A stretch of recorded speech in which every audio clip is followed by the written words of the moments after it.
Today's video, I want to go over a step-by-step process on how to go from being completely broke to creating financial freedom for yourself. On this channel, I talk a lot about how just a few $100s a month put into like an index fund or an ETF could generate you millions of dollars over the course of 30, 40 years. But my guess is that if you're watching this video, you probably want to retire sooner than the next 30, 40 years. I want to kind of discuss how you could retire maybe in the next like 10 years. When I was thinking about how I wanted to present this information, I figured the best way of doing this was going to be breaking down my process on how I was able to go from literally having only $400 moving to LA after I graduated college to very quickly being able to invest in 20 rental properties, property flips. I've bought and sold businesses and essentially have generated thousands of dollars in passive income every month. So this brings us to our first step in the financial freedom process, which is get your baseline income.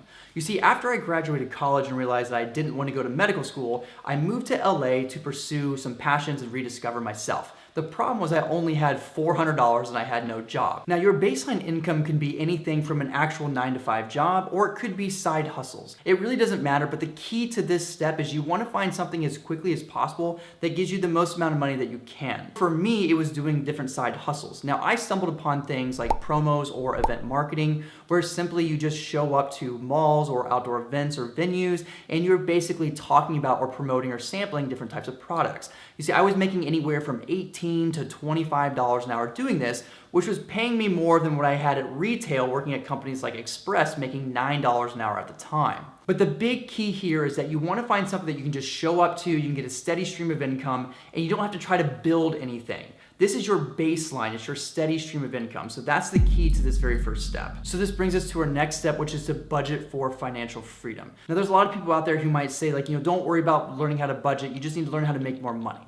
And while I do believe there's some validity to that, you do have to really understand how to budget, because even though you make more money, if you don't have the behavioral components right, if you don't have the correct mindset, you don't really know how to budget and live well below your means, you're never going to create financial freedom no matter how much money you make. Take that New York couple, for example. Now, I've already talked a lot on my channel about budgeting, how much money you should be spending on things, but let's go ahead and do a very quick recap. Now, at an absolute minimum, you should be following what's called the 50-30-20 rule, which states that 50% of your income goes towards needs. These are gonna be things like housing, transportation, and food. Things that you have to have in order to survive and function as an adult. 30% of your income should be going towards wants. So these could be things like clothing, entertainment, things you don't have to have, but they are really nice to have for lifestyle purposes. And then 20% of your income should be going towards savings. Now, like I said, saving 20% of your income should be an absolute bare minimum that you follow, and that is because when you only save 20% of your income,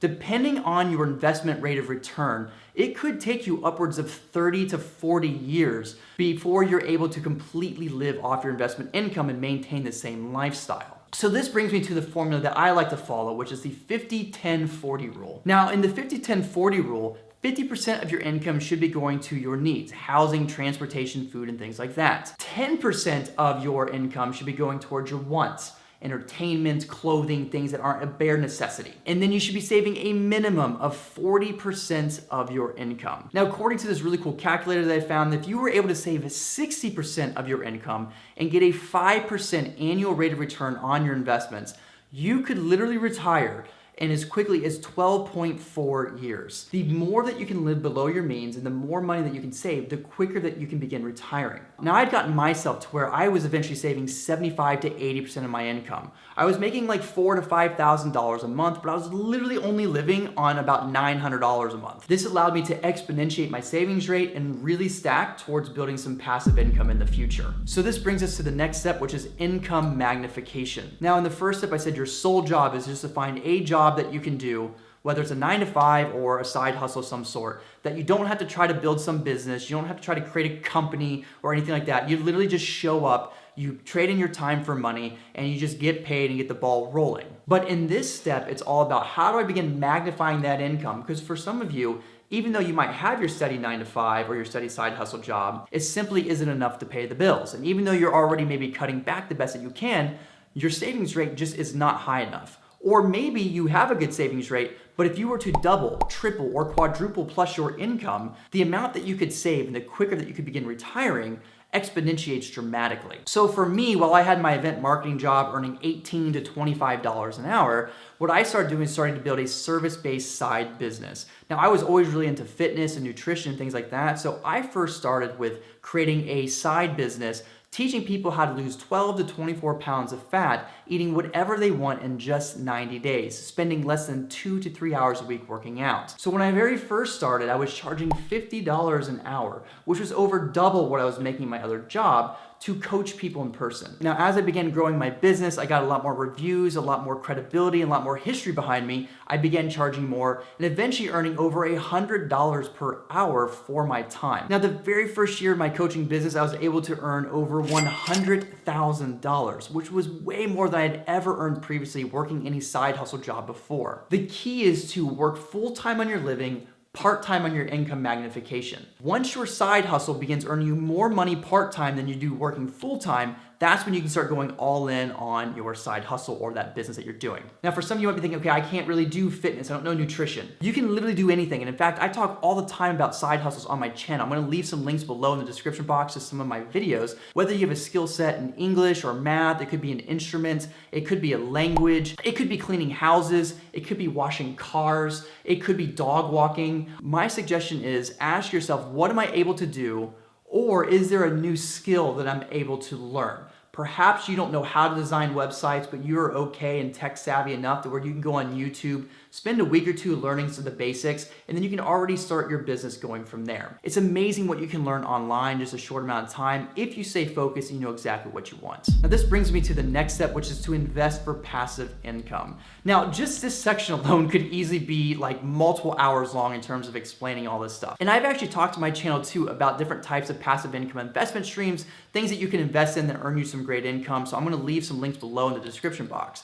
But let's go ahead and just do a quick little recap of a few things you want to focus on when investing for passive income. Now, a lot's going to depend on how much money you have, what kind of risk tolerance you have, and also how much effort or work you want to be putting into this particular investment. So for example, if you are someone who doesn't have that much money and or you are someone who doesn't want to put too much effort into maintaining the passive income stream, you might want to look at something kind of like dividend investing. This is a great way of starting with very little cash and just getting some really steady income every quarter, every month, or yearly. Now, for other people, maybe looking at something like a REIT, which stands for a real estate investment trust. This is a great way of getting exposed to real estate without actually having to own rental properties or having to deal with the maintenance of being a landlord and having tenants and screening them and things like that. The great thing about it is you get passive income kind of like you own the real estate, but at the same time, you don't have all the responsibilities of actually being the property owner. Now, if you are someone who has a lot more money, or you're someone who doesn't mind getting their hands dirty a little bit, then actually owning rental properties is a really great way to get started. Rental properties was how I got started in passive income. After I saved up my first $40,000, $50,000, I invested in my first rental properties. This gave me some equity stake into an appreciating asset, plus it gave me a really good monthly income. After acquiring the first rental property, I continued to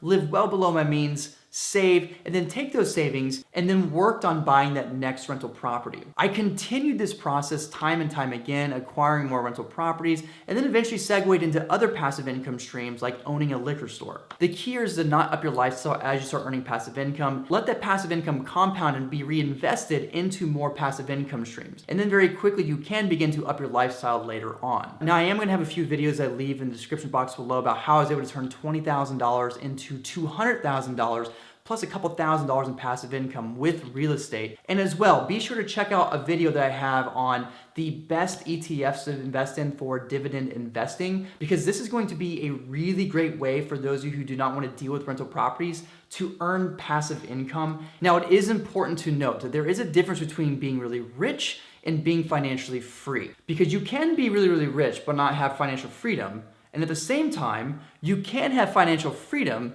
but not be very rich. Of course, the goal is to be rich and financially free, but let's break down the difference between the two. So let's start with being rich. You see, being rich is all about having a really high income. And according to this smart asset study, if you make just under $600,000 a year, you are considered in the top 1% in income earners. So honestly, anybody making like $300,000, $400,000, $500,000 plus, you are honestly pretty darn rich. But just because you're rich doesn't mean that you're financially free. Take a look at this couple, for instance, who live in New York. They are both lawyers and combined earn a total income of $500,000 $7,000 a year. But when looking at their breakdown of expenses, paying taxes, their lifestyle and everything like that, they are literally left with just $7,000 after making $500,000. So while these people are pretty rich, they are not financially free. So this brings us to financial freedom.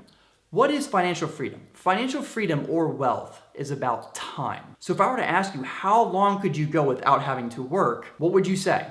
For some of you, it might be a day. For some of you, it might be a week or two. For some of you, it might be a few months or maybe even a few years. But the ultimate goal is to get to the point where you can have what's called an infinite amount of time, meaning that you never have to work again in order to pay for your lifestyle. Much different than that couple who are earning $500,000 a year, only saving $7,000, essentially being paycheck to paycheck. If this video gave you some value, please be sure to smash that like button, hit the subscribe button as well. Check out some of those videos in the description box below, and let's get out there and let's build that dream.